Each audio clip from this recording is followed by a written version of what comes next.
नमो भगवते वासुदेवाय। नमस्कार दोस्तों, आज मैं आपको अमावस्या और पूर्णिमा दो बहनों की कहानी सुनाने जा रही हूँ। तो चलिए कहानी को शुरू करते हैं। बहुत समय पहले किसी राज्य में एक राजा रानी राज करते थे। उनकी दो बेटियां थी और दो बेटे थे। उनकी एक बेटी का नाम अमावस्या था और दूसरी बेटी का नाम पूर्णिमा। पूर्णिमा बहुत ही धार्मिक प्रवृत्ति की लड़की थी। वह हमेशा भगवान की भक्ति किया करती और हमेशा गाय की सेवा करती थी, घर के सारे काम करती। अमावस्या की पूजा पाठ में कोई अधिक रुचि नहीं थी। वह कभी भी ना तो पूजा करती थी और ना ही भगवान की सेवा करती। लेकिन दोनों बहनें एक दूसरे को बहुत प्यार करती थी। राजा रानी का व्यवहार भी पूर्णिमा के प्रति अच्छा नहीं था। वह अमावस्या को अधिक चाहते थे और अपने दोनों बेटों को प्यार करते थे। राजा रानी अपने पुत्र का ज्यादा ख्याल रखते थे। धीरे धीरे समय व्यतीत होता है। राजा रानी के बच्चे बड़े हो जाते हैं। राजा अपने बेटों का विवाह कर देते हैं और राजा की दोनों बेटियां भी धीरे धीरे बड़ी हो जाती हैं। फिर सब राजा से कहते हैं कि अब इनका विवाह कर दीजिए। राजा ने कहा, हाँ विवाह तो करना ही है। तब रानी राजा से कहती है कि पूर्णिमा का विवाह किसी बड़े घर में मत करना, क्योंकि इसे तो काम करना बहुत पसंद है। इधर भी घर में यह सारा काम करती रहती है। भजन कीर्तन और कहानी सुनना इसे पसंद है। पूजा पाठ करना पसंद है। अगर यह बड़े घर पर गई तो यह सब नहीं कर पाएगी, इसीलिए इसकी शादी किसी गरीब के घर में ही करना। राजा ने कहा, ठीक है। पूर्णिमा के साथ साथ अमावस्या भी बड़ी हो रही है, इसके लिए भी एक अच्छा सा वर देखकर इसका विवाह कर देंगे। दोनों बहनों का विवाह साथ साथ कर देंगे। राजा ने एक नगर के राजा के बेटे के साथ अमावस्या का विवाह कर दिया। रानी इस बात को सुनकर बहुत खुश हुई और सोचने लगी कि देखते हैं पूर्णिमा गरीब घर में कैसे रहती है, बहुत पूजा पाठ करती है, देखते हैं इसके भगवान इसकी क्या मदद करते हैं। और फिर समय आने पर राजा ने अपनी दोनों बेटियों का विवाह कर दिया।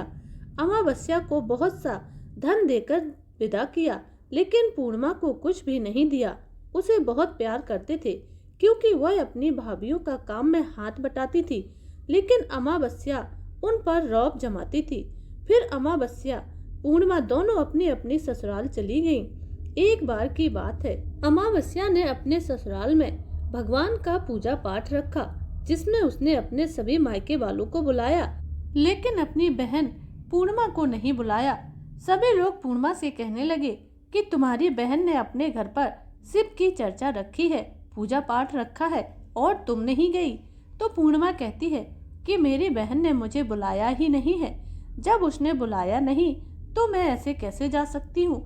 गाँव की औरतें कहने लगी, तो क्या हुआ नहीं बुलाया, भगवान की पूजा पाठ है, बिना बुलाए भी चली जाओगी तो क्या हो जाएगा। गांव की औरतों की बात मानकर के पूर्णिमा अपनी बहन के इधर भगवान के पूजा पाठ में चली गई। जब अमावस्या ने पूर्णिमा को देखा तो वो गुस्से से बोली कि मैंने तो तुम्हें बुलाया ही नहीं, तो तुम मेरे घर क्यों आई हो। अब जैसी आई हो वैसे ही चुपचाप एक कोने में बैठी रहना, इधर उधर घर में घूमने की जरूरत नहीं है। पूर्णिमा की गरीबी का उसने बहुत मजाक उड़ाया। पूर्णिमा की आंखों से आंसू बहने लगे और वह भगवान शिव से प्रार्थना करने लगी, हे भगवान आप मुझ पर कृपा कीजिए, आखिर मेरा कसूर ही क्या है। पूजा पाठ समाप्त हो गई। अमावस्या ने सबको भगवान जी का प्रसाद दिया, लेकिन अपनी बहन पूर्णिमा को प्रसाद नहीं दिया। पूर्णिमा बिना प्रसाद के ही अपने घर की ओर चल दी। रास्ते में उसने सोचा, अपने भाई भाभी से भी मिल लेती हूँ, इधर तक आई हूँ तो मिलके ही जाऊंगी। और वह अपने मायके की तरफ मुड़ जाती है। रास्ते में उसे एक बूढ़ी माई दिखाई देती है। उनके पास एक तुलसी का छोटा सा पेड़ है। वह एक चबूतरे पर बैठी है। बूढ़ी माई ने पूर्णिमा से पूछा, बेटी तुम कौन हो और कहाँ जा रही हो। तो पूर्णिमा ने अपना परिचय दिया, माँ मैं पूर्णिमा हूँ। तो बूढ़ी माँ ने कहा, देखो बेटी यह तुलसी का पौधा सूख रहा है, इसमें थोड़ा सा जल डाल दो और चबूतरे को भी गोबर से लीप दो तो थोड़ी ठंडक मिलेगी। पूर्णिमा ने तुलसी के पेड़ में पानी डाला और चबूतरे को गोबर से लीप दिया। साथ ही साथ बूढ़ी माँ को भी स्नान कराया और फिर उनके चरण दाबे। पूर्णिमा ने कहा, माँ जी अब कोई और काम हो तो बताओ, नहीं तो मैं अपने भाई भाभी से मिलने के लिए जाती हूँ। तो बूढ़ी माँ ने कहा, नहीं बेटी, अब मेरा कोई काम नहीं, और उसे खूब सारा आशीर्वाद दिया और कहा, बेटा लौटते समय जब आओगी तो मुझसे मिलके जाना। पूर्णिमा हाँ कहकर आगे की ओर बढ़ दी। आगे जैसे ही चली, थोड़ी दूरी पर उसे एक शिव जी का मंदिर दिखाई दिया। वहाँ चबूतरे पर एक बूढ़े बाबा बैठे थे। वह कोई और नहीं, स्वयं साक्षात भगवान शिव जी थे। लेकिन पूर्णिमा उनको पहचान नहीं पाई। बूढ़े बाबा ने कहा, बेटी तुम कौन हो? पूर्णिमा बोली, क्या बात है बाबा? तब बाबा ने कहा, बेटी क्या तुम इस मंदिर की साफ सफाई कर दोगी? बहुत गंदा हो गया है, और मेरे नहाने के लिए भी 2 बाल्टी पानी भर देना, तो तुम्हारा बहुत एहसान होगा। पूर्णिमा उन बूढ़े बाबा की मदद करने के बाद जैसे ही आगे की तरफ बढ़ती है, उसे काली माता का मंदिर दिखाई देता है। वहाँ पर भी एक बूढ़ी माँ बैठी हैं। वह पूर्णिमा से कहती हैं, बेटा क्या तुम मंदिर की साफ सफाई कर दोगे? सभी लोग मंदिर में दर्शन करने तो आते हैं, लेकिन साफ सफाई नहीं करते हैं। मंदिर बहुत गंदा हो गया है, तुम इसकी सफाई कर दो।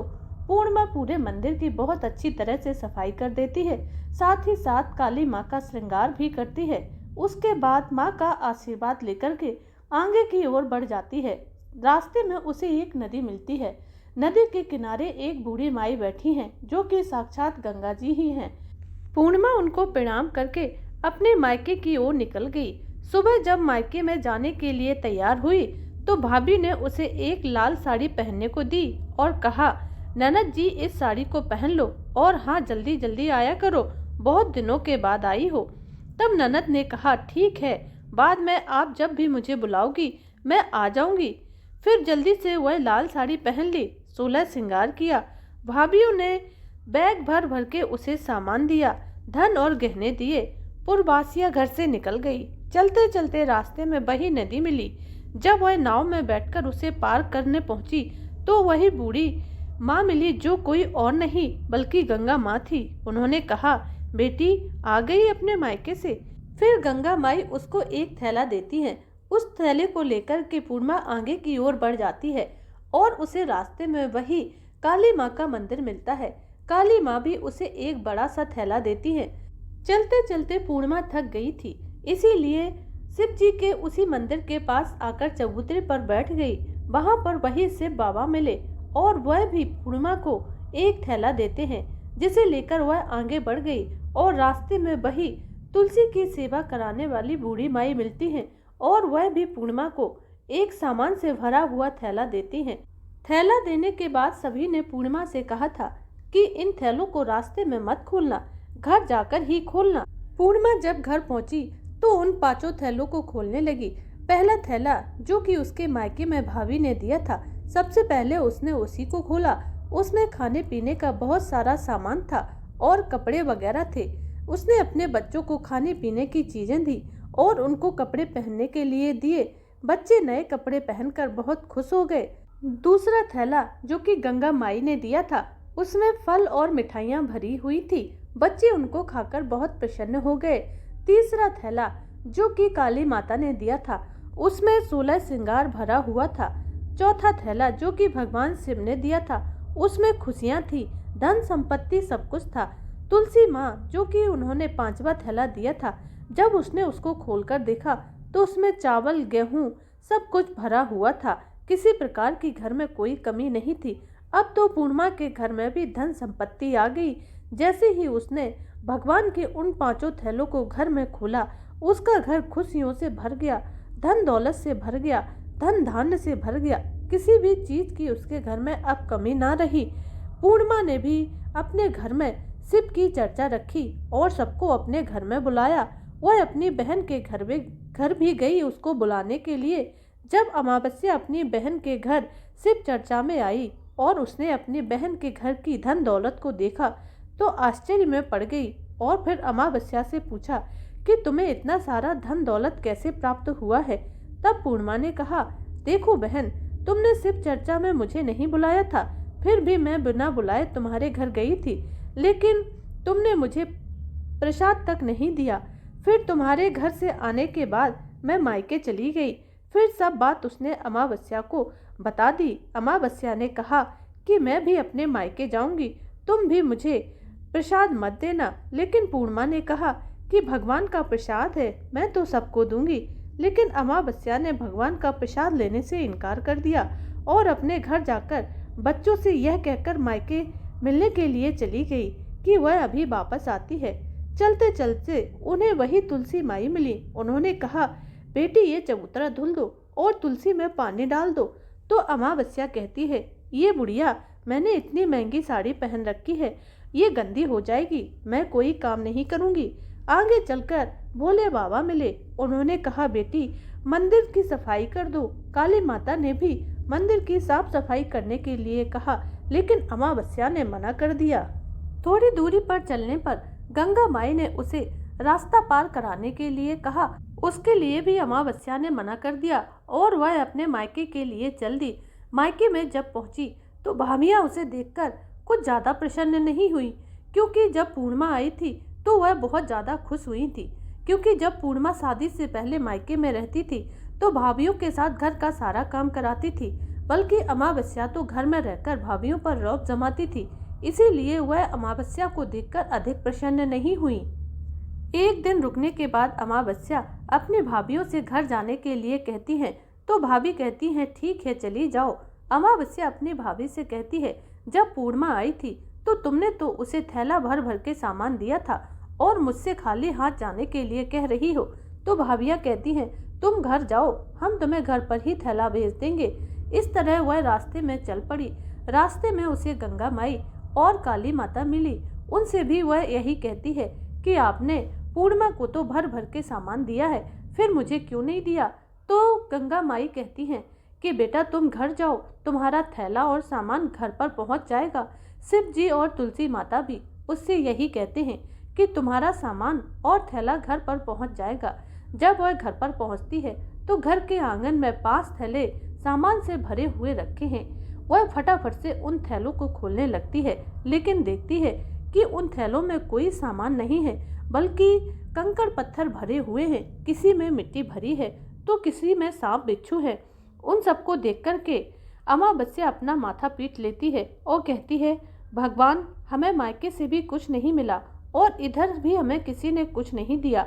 वह दौड़कर अपनी बहन पूर्णिमा के पास जाती है और कहती है, तुझे तो सबने इतना कुछ दिया है, लेकिन मुझे कुछ नहीं दिया। तब पूर्णिमा कहती है, बहन अमावस्या, जब मैं मायके में थी तो अपनी भाभियों की मदद कराती थी, लेकिन तुम भाभियों की कोई मदद नहीं कराती थी, इसीलिए उन्होंने तुम्हें कुछ भी नहीं दिया। और तुम गंगा माई और शिवजी की बात कर रही हो, तो जब उन्होंने तुमसे रास्ते में अपने थोड़े से काम करने के लिए कहा था तो तुमने इनकार कर दिया, इसीलिए उन्होंने तुम्हें कुछ नहीं दिया। ना तो कभी तुमने किसी को दान दिया है और ना ही किसी के प्रति दया दिखाती हो, ना ही किसी के काम आती हो। इसी का फल तुम्हें आज मिला है। बहन की बातें सुनकर के अमावस्या कहती है, मुझे माफ कर दो बहन, मैंने सदा ही तुम पर अत्याचार किया है। अब मैं ऐसा क्या उपाय करूं, ऐसी कौन सी भक्ति करूं जिससे भगवान मुझ पर प्रसन्न हो जाए। तो पूर्णिमा कहती है, बहन 3 सूत्र का ज्ञान ले लो। पहले सूत्र में दया मांगना, दूसरे सूत्र में शिव जी की चर्चा करना और तीसरे सूत्र में 108 बार भगवान शिव का ओम नमः शिवाय का जाप करना। बहन भगवान ने जो 3 सूत्र दिए हैं वो ही प्रसाद के रूप में स्वीकार कर लेना और उनको हृदय में बसाना। मैंने सच्चे मन से भगवान की पूजा की है, सबकी मदद की है, सबके काम आई हूँ, इसीलिए मुझे यह सब कुछ मिला है। लेकिन तुम कभी किसी के काम नहीं आई, हमेशा दूसरों का अहित करने में लगी रही, इसीलिए तुम्हारे पास जो भी था वह भी नष्ट हो गया है। लेकिन अब तुम चिंता मत करो, इन 3 सूत्र को मानना और भगवान शिव जी का ओम नमः शिवाय का जाप करना तो तुम्हारे सारे कष्ट दूर हो जाएंगे। अमावस्या अपने घर गई और भगवान शिव की पूजा पाठ करने लगी और उसने भगवान शिव से माफी मांगी। प्रत्येक सोमवार को शिव जी का व्रत रखने लगी। उसकी भक्ति से प्रसन्न होकर के भगवान शिव ने उसे धन धान से भरपूर कर दिया, उसे सारी सुख संपत्तियां प्रदान कर दी।